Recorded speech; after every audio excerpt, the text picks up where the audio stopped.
Make some noise for Act 1422, Titanic.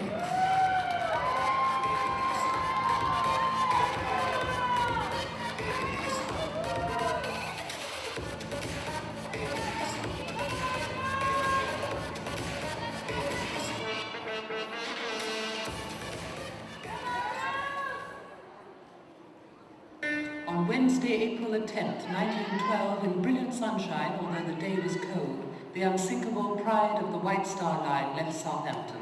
She was commanded by Captain Smith, Commodore of the White Star Fleet, and this was to be his last appointment before retiring. A crowd had gathered on the pier to watch her leave her moorings. The Titanic was a new breed of luxury liner. The route for this maiden voyage took her to Cherbourg and Queenstown, where she took on emigrants bound for the New World. Among her passengers were many of the wealthy and influential, with, according to one calculation, combined assets of £120 million. There was something about the Titanic that was so very formal. It was so stiff. The atmosphere was stiff. The coziness. Well, you know, the kind of get-together feeling. It didn't exist. But we were sleeping six in a bunk, and we were treated like as if we were in a third-class restaurant. We were not allowed to go at any part of the ship except the deck that we were allowed to go on.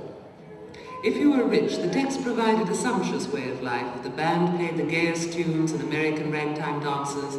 The dining rooms, staterooms and common rooms were furnished in various periods and styles. On Sunday evening, April the 14th, the night of the gala dinner, the band was playing. The Titanic was aglow with glittering lights. Then 3 rings on the bell gave the alarm from the crow's nest, and a shout down the telephone, ice ahead. The time was 11:40. There was a very slight bump, just a little jar, nothing at all.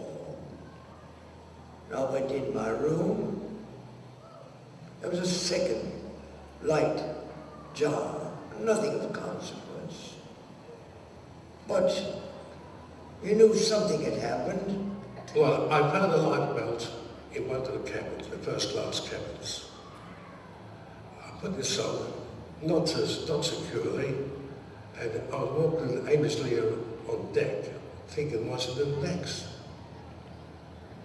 One of the crew in the lifeboat shouted out to me to jump. A little while later, a man came to my door. His teeth were chattering. He said, "Madam, get up, get out. Do you know, they're making the women and children leave in lifeboats."